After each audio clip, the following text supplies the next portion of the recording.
Hey everyone, it's BB Gadget. Have you ever fallen into these monitor traps? Buying a 27-inch 1080p monitor that's so blurry it hurts your eyes? Having a desk full of HDMI cables and chargers because there's no Type-C port? Or paying for a 144 Hz monitor but only getting 60 Hz performance? Don't panic. In the next 5 minutes, I'll teach you 5 foolproof formulas, no need to understand complicated specs.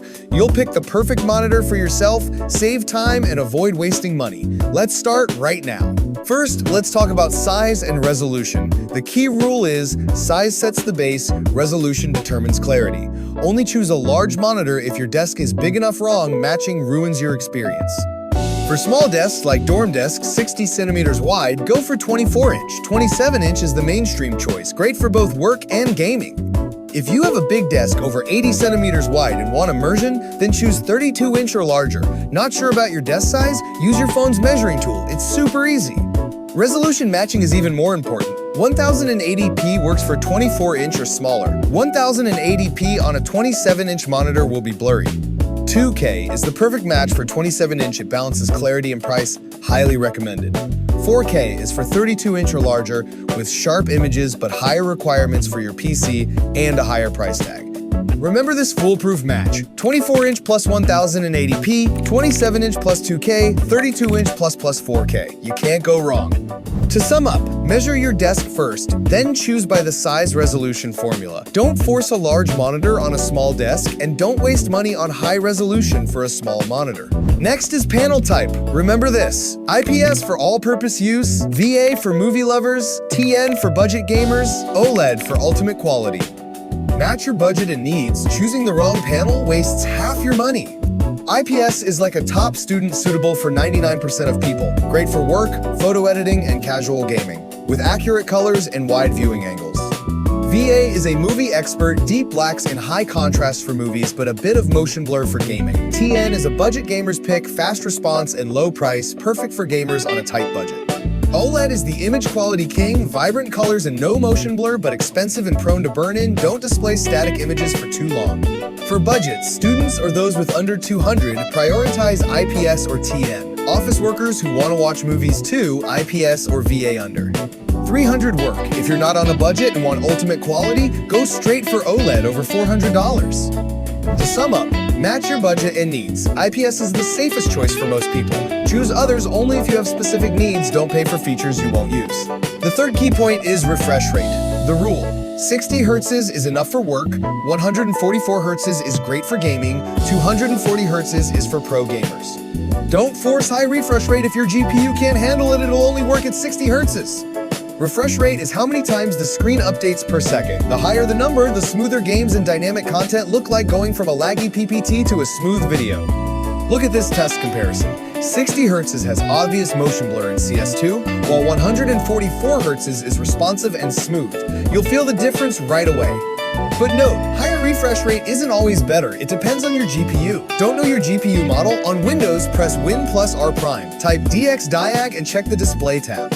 GPUs like GTX 1650 or lower run games at 40-60 frames per second, so 60 Hz is enough.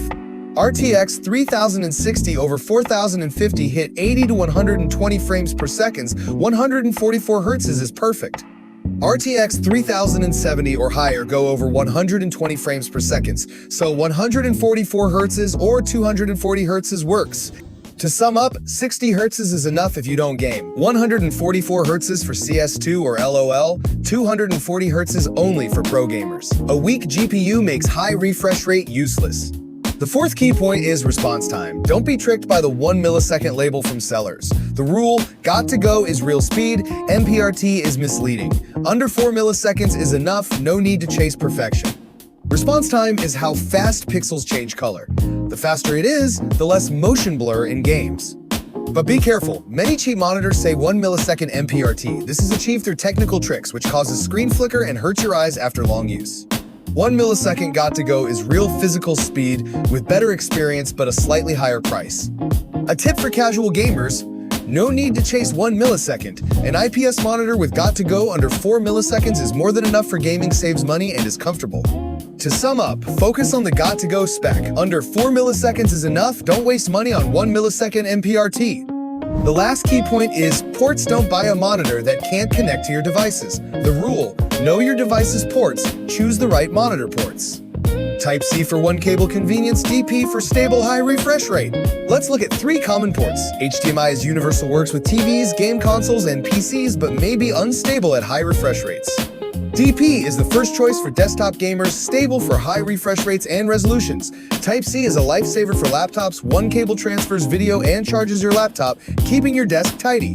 Before buying, check your device's ports. For laptops like MacBook, prioritize monitors with Type-C. One cable does it all. For desktops, especially gaming PCs, choose DP for stable high refresh rate. For PS5 or Xbox users, make sure it has HDMI 2.1 to support 4K 120 Hz. I suggest taking a photo of your device's ports before buying. Match it to the monitor. Don't end up with a monitor you can't connect. You'll regret it. To sum up, check your device's ports first. Choose the monitor accordingly. Type-C for one cable use, DP for stable, high refresh rate. Let's do a quick recap. Remember these 5 key points when choosing a monitor. First, match size and resolution. Second, pick the panel type based on your needs. Third, match refresh rate to your GPU. Fourth, focus on got to go for response time. Fifth, choose ports that fit your devices. I hope this video helped you. If you found it useful, give BB a big thumbs up and subscribe to BB Gadget. I'll bring you more practical tech tips.